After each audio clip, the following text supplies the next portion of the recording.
Would you buy it? So this segment of the operator's lens, we're going to look at a business that's for sale and see if we can identify any gaps that's going to help you support your decision in buying this business or stepping away. So there's a problem with businesses for sale. Most buyers are kind of giving up on looking at businesses or profitable businesses to invest in. At the same time, sellers or business owners are struggling to sell their businesses within the first year at their desired price. There's a gap that neither of them are noticing, and that's what I'm going to show you. By the end of this video, what you have seen you cannot unsee, and so I hope that every business listing that you go and look at, you can apply the same fundamentals as the operator's lens, and I'm confident that it'll help you make a very good decision. So you know how when you sell a car and you look at the car, and when you're busy about to take photos to advertise it on a listing on Facebook or whatever, and you notice that the car's dirty. So if you have some good ethics and principle, you'll actually take the vehicle for a car wash, and instead of only doing the outside, you'll maybe get a valet done on the inside, and you might just notice that one or more tires has a bald spot or needs replacing, and you'll actually end up doing that. And so without repairing the whole vehicle or reinvesting in the vehicle before you sell it, you might just agree to do a few little small things just to motivate getting your desired price on the vehicle. So why should this be any different for your business? As a seller, you've put blood, sweat and tears in this business. You've put hard hours, long yards in. And at the end, when you're looking to get your desired price, you end up just kind of giving up on it and selling it as is. And that hurts your valuation, because the person that's going to buy your business has to basically put money in to get it to that desired future state. So what if there are a few minor things that you can do to basically just tighten up and optimize your business? And if you're not sure of what these things are, you're in luck, because I'm going to show you right now. Similarly, if you're a buyer and you're not too sure exactly of what the highest priority things are, activities or tasks, or the highest valuable items are, you're going to get insight right here in this video. So the operator lens, what is it about? It's basically a gap between when you're doing due diligence and you've got your accountants working on the numbers, and you have the broker working on the due diligence, on putting all the financials together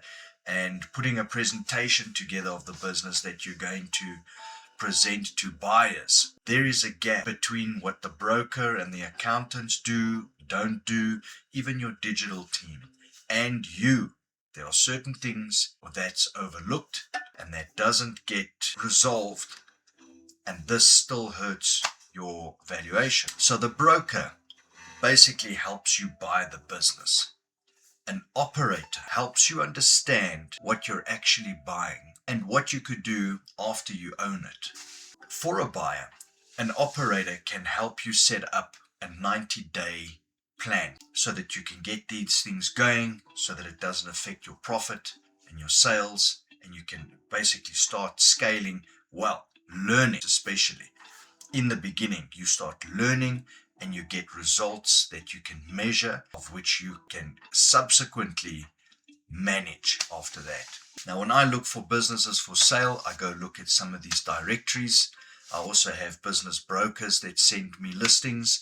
But as you can see over here, there's a list of around 9 directories. There are some very interesting listings that you can find there. So the listing that I picked for this video is an electrical contracting business, and they are based in the Western Cape area, South Africa. And we can see that their asking price is 740,000 Rand. Their turnover is around 634,000 Rand, some change, and their net profit around 328,000 Rand. Interesting numbers, those. So in every listing, you'll basically get a a reference and you get a description. And so what I've done is we can just fast forward. I've basically put together a bit of a summary with some key highlights. What I'll be doing is putting this on a document as well. So if you are actually interested in this business, you can click in the link in the description and you can actually just get a basic report on this. I cannot give you the exact information on who owns this business or what the business name is, but if you are interested, I can put you in touch with a broker where you can then get some more information on the business itself and take it from there. So basically, some things that we see over here is that the business is well established. It's an owner-operated business. It has an excellent reputation through the years of reliable service, personal quality, workmanship, and honest customer relationships. They have repeat residential and commercial clients. They have referrals, and they're in a well-defined geographical area, and they have a streamlined owner-run model. So that is all very interesting and nice to see up front, which needs to be tested. So just a quick little message over here. There will be many more videos that I'll be doing.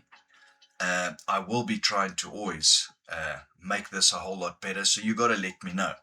You got to tell me what you'd like to see, what questions that you have that you'd like to get answers on, different angles or perspectives from a buyer's perspective, a seller, and even an operator. Hey, if you're an operator, then please get in touch with us, and we could actually let you in on the network of business owners and buyers that we have that might be able to, or that might want to get you involved in some projects. So let's look at some of the pros and cons off the bat, okay, just off of the listing. Remember, we don't have any more information than this that we found on the directory, which is public knowledge, okay? But we say, yeah, can you see what I did with the flag colors, pros and cons? You let me know what you picked up on that. So anyway, pros, they say well-established, owner-operated. Let me tell you that well-established is very good. That I usually look at years. So there's many ways of seeing this without knowing what the name of the business is exactly. But when we're talking about 5 years, 7 years, 10 years plus in business, that's always a good sign. They basically got through the first 3 years of grueling pain, and so they basically made it. So that's a good sign. Owner-operated is not such a good thing as what people would think. So I had this client that had the same thing, owner-operated, and so that when I was involved at their workplace and I actually saw what goes on there every day, I realized that the owner actually micromanages the whole business, all the staff in all departments. And so that's very disruptive. The owner has close relationships with the clients that they developed obviously from the beginning of starting the business. And now so they get involved in the quoting process, and they get involved in the product delivery process. And it's just quite messy because for obvious reasons, it can get quite messy. And so from a different perspective, it would be better to develop systems that can serve the full customer journey and help those customers, still giving that kind of service that they're used to from the owner, but just through the system and by other people in the business. You don't have to discount the value that you're giving those people and making them feel special as if they were working with the owner. This way you get the owner also focusing on other things, working on the business instead of in the business. This is managing a business 101. We don't need to go too deep into this topic. Streamlined owner-run model. It's very nice to know, and it sounds very good. Once again, what is exactly the activities that the owner is involved in? Now imagine you'd think owner-run model, very clean cut, all of that. Remember that the owner also is a human being. He or she gets tired, right? So they can only do so much in a day. The other thing is, what if I were to tell you that the owner possibly gets involved with quotes, with the quoting process, the estimating? What if the owner gets involved in the job card process? What if they get involved in having to be on site all the time? Now think about this. If you're a buyer and you're interested in an electrical contracting business, but you are not a qualified electrical engineer or contractor or electrician or whatever, but you have some good business sense and you can make this business work, and you'd want to then look at rather getting someone that is qualified and pay them to do this work. Now we go back on the selling price and the profit. So am I right in having a gut feel that that amount that they're stating could be the owner's salary? Which means if I'm interested in this business, I might have to be the person that replaces the owner physically every single day. So this is my point. All I'm saying is that point of streamlined owner-run model seems very nice when you hear that, but when you really think about what that could mean, it could be a little bit of an impactful thing. So this is obviously something that you want to check with a broker and obviously the owner if you're serious about buying this business.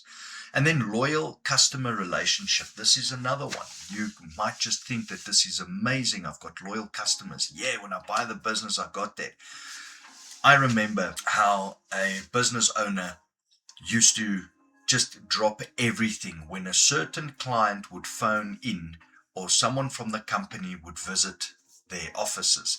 They would just drop everything for this company. And so what happened over time was certain things changed. Sales started dropping, not because of any problems or that the customer was unhappy. It was just something within their operations, which I cannot really mention right here, but it was basically things that happened in their regulatory space and their risk management that just changed the technology and the products or the machinery that we were using.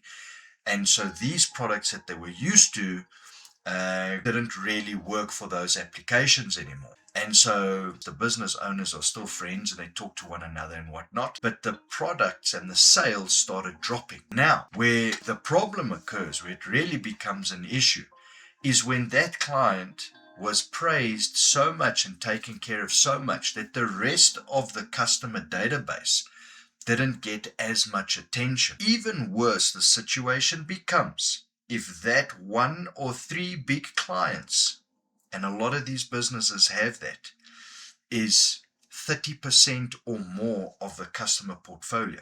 So in other words, going back to the loyal customer relationship, if anything changes and that customer or those 3 customers leave, you have a serious hole to plug. And so something that I did was I helped with new business when they started losing some clients because of this change in regulation and the machinery. I started just spinning up and focusing more on some of the individual clients within their database. And naturally, I started trying to get some new customers, but that match the same demographics and target audience as what they're used to selling to. So it was kind of quick wins, low-hanging fruit. Just took a little bit of understanding of their current value, their unrealized value, their time to market, and their ability to innovate. And once I had that, I could put something together and I could target some prospect customers. I ended up bringing in about 75% growth, and which was in a quarter of 2026. And the previous year, I brought in just under 30% new business growth for the company for the year. So if we look at some things that I said were cons, they're not really cons. They just need to be checked out. But I'm watching you to see if you're listening. Are you paying attention? All right, so cons, support and training. The seller is prepared to stay on for a month to ensure a smooth transaction and introduction to regular clients. The introduction to clients is very nice. That goes hand in hand with our worry about the loyal customer relationship and the streamlined owner run model and all that. You can get a lot of information in a nice and subtle way just by having some nice customer introductions. But that's good that he wants to or she wants to do that. The other thing is selling and training to stay on for a month. This is where you really have to lock in as a buyer, because you need to understand what it is you're going to target for a month.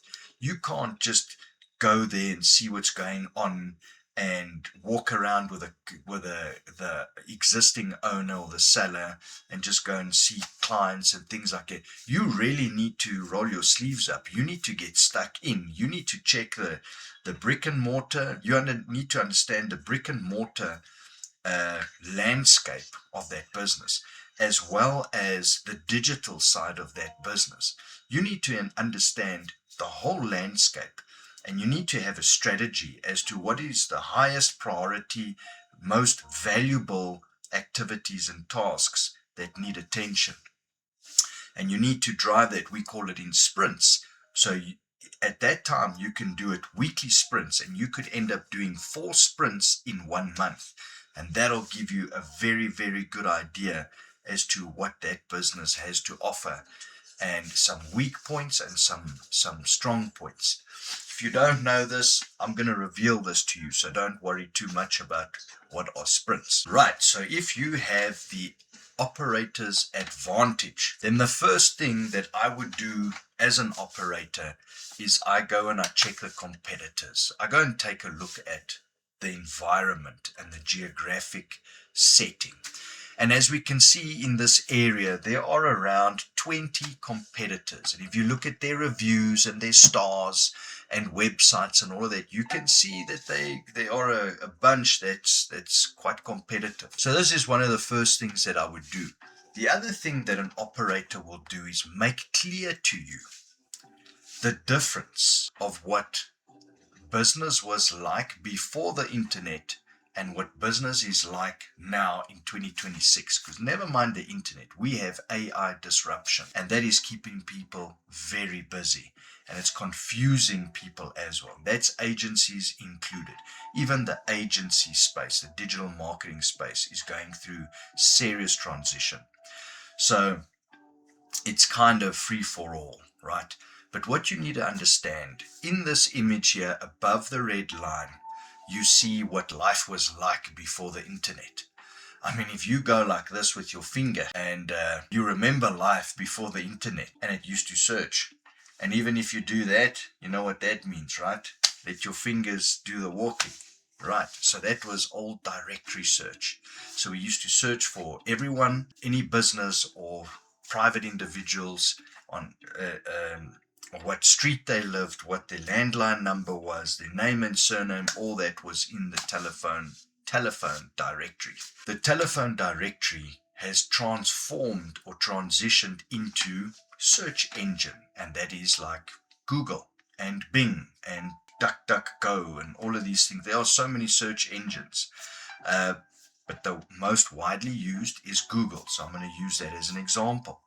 Now, if we go to the next topic or the next category, it is word of mouth. We know very well word of mouth works very well for businesses, right? So what has word of mouth kind of transitioned into? The problem is that these things are in everybody's pockets, and everybody relies on them for the most of the day. So what happens is word of mouth, yes, people will still share word of mouth, but people are so much busier on the phone, on the internet, on the socials and all that. So word of mouth has now become customer testimonials or customer reviews, and there are several places where this actually happens. So on Google Business Profile or Google Reviews, on Facebook, and the list goes on. Now, the next category is place of work. Usually you were used to having an office. Now there's work from home and remote working and whatnot. And so what I can tell you is we have that, but also to have a legitimate piece of realty on the internet, real estate, you have a Google business profile. And that basically contains your SEO, all the information about your business. There's a new thing now that they're talking about, a knowledge catalog that you can build about your business. And so when anyone goes to search in search engines or social media, then what will happen is AI will go and look for that information. And AI is and Google, all of that is all looking to find the most trustworthy sources to pull up and to show to the user that is trying to get the information that they need. The next category is weekly publications like newspapers and magazines and things like that, brochures and catalogs. How is that transformed or transitioned into the new 9 to 2026? That's social media. It's something like Facebook, for example. And then you have daily publications like the newspaper.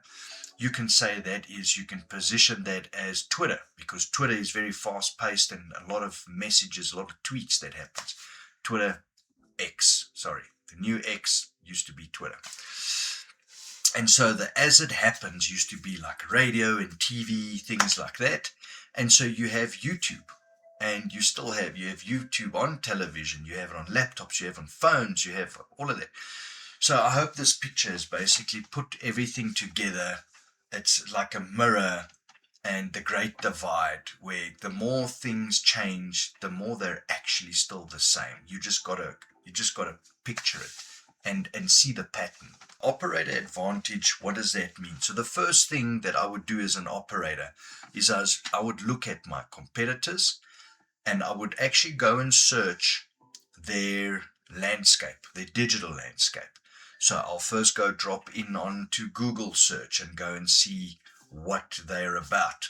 I'll even check the business that I'm interested in.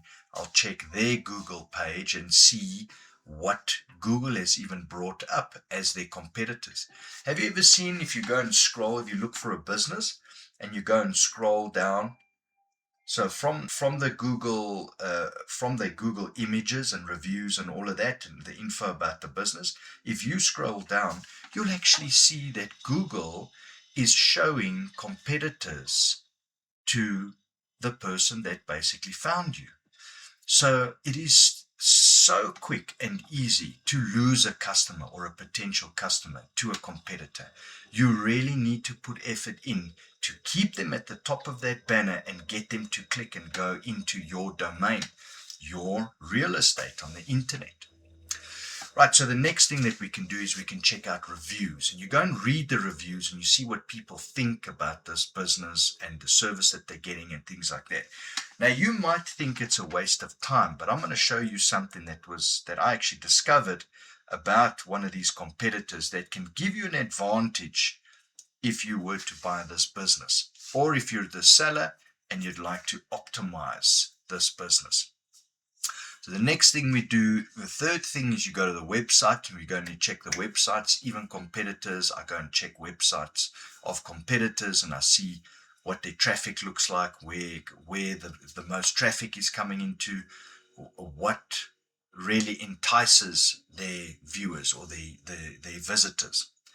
And then lastly, you go to social media and you see how often they're posting, you see what they're posting, you see what people are liking, is there any viral content, and you basically look at that. Now that, if you run that pattern, that system, and you apply this to your biggest, say, top 3 competitors, you'll get a very good idea of what's working at that area, what's maybe not working. You can identify some gaps, and the list goes on.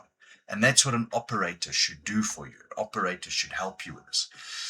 So, just by reading through some of the reviews of this one competitor, we found that one of their customers, expressed that they're very happy about the WhatsApp support group. So amazing, very professional support in real time, especially on WhatsApp support group. Will definitely recommend that all electricians join as members. Now that's interesting. If you're going to buy this business, you want to understand that there are electricians on this WhatsApp group You can join. Are you on the business that you want to buy? Is this business on that group?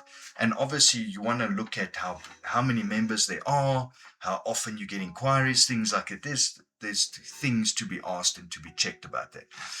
Check this. Someone said, yeah, I'd like to extend a heartfelt thank you for the thoughtful welcome pack. It was much appreciated and a lovely gesture. Your professionalism and da da da da da. That's very interesting. A welcome pack. What is in a welcome pack from an electrician? Very interesting. It looks like people are valuing that. It looks like it's a very nice gesture. So you now got to look at, if you're a competitor, what kind of welcome pack, what works, because people are getting used to this kind of service. They're going to use them once or more, and if they end up for whatever reason using someone else and maybe your business, and they're not as happy as when they got it here and they got a welcome pack, they're just going to keep going back there and they're going to be someone else's loyal customer. So watch out. So as an operator, the pillars that I mostly focus on, because I have frameworks within there and teams of people helping me and strong networks, is traffic, systems, and skills. Those are the three most important things that we look at. Traffic basically comprises of organic content, paid ads, and collaborations or ventures that you do with business partners. For example, if you are a manufacturer of a certain product and you rely on channel resellers or agents to sell your products, then you want to do some content with them that builds trust with your audience. It's not about doing content anymore. It's about creating evidence, marketing evidence. Content is out of the window. Normal content, just looking at yourself and hello guys and whatever, that, yes, that's fine for entertainment and being funny and whatnot. But for your business, and to have a strong business, a strong brand, and be authentic and all these buzzwords, you really need to have a good trust factor. And so what is trust connected to? Evidence. Show, don't tell. And when people see reviews and they see it's totally different to what you're advertising on your content, they're going to see the bullshit. Systems. You want your systems to work well for your traffic that you're bringing in. So you want to make sure that your target audience, you understand the level of awareness where they're at, from unaware right through 5 levels of awareness. And then the other thing you want to check on is the personality types. And then skills. Skills is the thing that you do that gives you a competitive advantage. And that basically puts product right in there. So, for example, I work with a client that has a certain product. They're in the petrochem industry, and they have a product that's the only product in the world, the only brand in the world that has this media that removes suspended water out of diesel on a single pass. And so there is no company in the world that is manufacturing a product or a media that can do that except for them. And when I started working with them, I asked them, what's their smoking gun? What's their specialty? What do they do? And they said, yeah, no, we focus on taking water out of diesel. I said, okay, water out of diesel? So they say, yeah. So, when water lays with diesel, say, yeah, so it separates. So they say, yeah. So that's not the problem. Any filter can remove that water. It's called free water.